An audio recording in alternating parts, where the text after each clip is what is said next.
నమస్తే, welcome back to SNTV Telugu. Calicut హాస్పిటల్లో ఏం జరిగింది, కాలికట్ మెడికో ఏం జరిగింది, మొత్తానికి ఈ విషయం దేశవ్యాప్తంగా సంచలనంగా మారింది. మృగాళ్ళు మానవ జాతి మీద, మరీ ముఖ్యంగా ఆడజాతి మీద విరుచుకుపడుతున్నారు. కోరికలను అదుపులో పెట్టుకోలేని వాళ్ళు నేటి సమాజంలో ఇంకా అకృత్యాలకు పాల్పడుతున్నారు. మహిళా లోకమే దీనికి బలవుతోంది. ఇంకెంతకాలం నేరము శిక్ష ఎంతకాలం మనం అమలు చేయాలి? ఈ నేరానికి ఈ శిక్ష అని శిక్షా స్మృతి కూడా మనం ఏర్పాటు చేసుకున్నాం, కోడ్స్ ఏర్పాటు చేసుకున్నాం, పీనల్ కోడ్స్ ఏర్పాటు చేసుకున్నాం. అయినా సరే అకృత్యాలు మాత్రం పెరిగిపోతూనే ఉన్నాయి. కాలికట్ మెడికో విషయంలో ఏం జరిగింది, మెడికల్ రిపోర్ట్స్ ఏమని చెబుతున్నాయి, ఇవన్నీ ఒక భాగం అయితే, మరి ఆ అఘాత్యానికి పాల్పడిన నిందితుడే నన్ను ఉరివేసుకోండి, మీ ఇష్టం వచ్చింది చేసుకోండి అనటం ఎంతవరకు సబబు? ఈ పిశాచపు పైశాచికత్వానికి అడ్డుకట్ట వేసే వాళ్ళు ఎవరు? మానవత్వం అనేది కనుమరుగవుతుందా?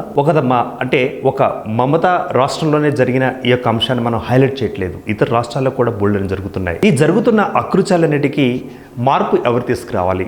మనం ఏర్పాటు చేసుకునే ప్రభుత్వాలా, లేకపోతే మనం నిర్మించుకున్న పార్లమెంటులా, లేకపోతే ఇప్పటికే ఉన్న చట్టాలు మార్పు చేసి మనం కూడా అందులో మార్పు తీసుకొచ్చే ప్రయత్నం చేద్దామా?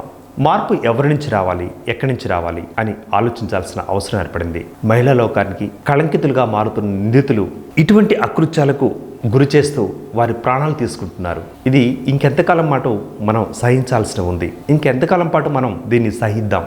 ఎంతో బలమైన చట్టాలను కూడా ఏర్పాటు చేసుకున్నాం, అయినా సరే కనీసం కూడా రవ్వంత కూడా వారిలో భయం కనిపించడం లేదు, భయం ఎక్కడా వినిపించడం లేదు. అత్యంత కఠినమైన చట్టాలను ఎరచూపినా కూడా ఇటువంటి నేరాలను అరికట్టలేకపోతున్నాం. మార్పు అనేది రావాల్సిందే. ఎవరిలో రావాలి, ఎక్కడి నుంచి రావాలి?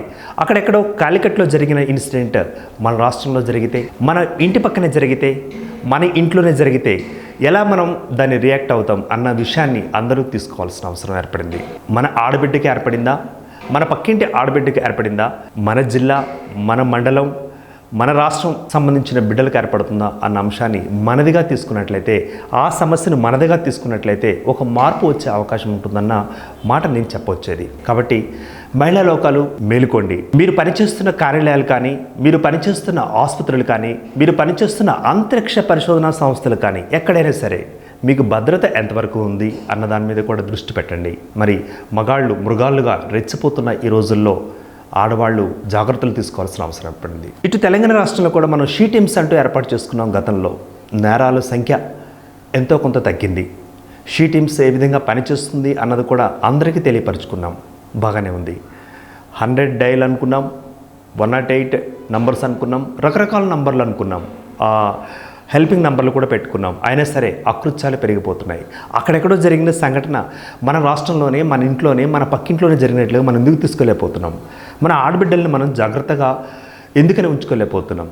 కనీస రక్షణ మహిళా లోకం నుంచి మనం కోరుకుంటున్న ఒక పరిణామం. సెల్ఫ్ డిఫెన్స్ అన్నది లేకపోతే మహిళలు ఈ విధంగా అకృత్యాలకు గురి కావాల్సిన అవసరం ఏర్పడుతుందంటూ కూడా కొంతమంది నిపుణులు చెబుతున్నారు. కాబట్టి అకృత్యాలు వీటన్నిటిని మహిళా లోకం నుంచి దూరం చేయాలంటే మీలో, నాలో, మనందరిలో కూడా ఏర్పడాలి. రాష్ట్ర ప్రభుత్వాలు కూడా అందుకు ముందుకు రావాలి. వీటి గురించి చర్చించాలి, బహిరంగ చర్చలు కొనసాగించాలి. ఇప్పటికే బ్యాడ్ టచ్, గుడ్ టచ్ అంటూ స్కూల్స్లో, కాలేజెస్లో కొన్ని సంఘాలు వెళ్ళి అక్కడ టీచ్ చేస్తున్నాయి. బాగానే ఉంది, కానీ 4 గోడలకు మాత్రమే పరిమితంగా మిగులుతున్నాయి. రండి, ఒకసారి బయటికి రండి. ప్రపంచానికి మొత్తం, దేశానికి మొత్తం, మన రాష్ట్రానికి మొత్తం, మన వీధికి మొత్తంగా మనం వినిపించే ఛాన్స్ తీసుకుందాం. మరి ఇటువంటి విషయాలను పూర్తి స్థాయిలో అందరికీ అవగాహన ఏర్పరిచితే ఒకవేళ భవిష్యత్తులో వారికి రాబోయే ఇటువంటి ఘటనలు అనేటివి ఎంతో కొంత తగ్గే అవకాశం ఉంటుంది. కాబట్టి మార్పు మన నుంచి రావాలి అన్నది నేను చెప్పే విషయం. Keep watching SNTV Telugu.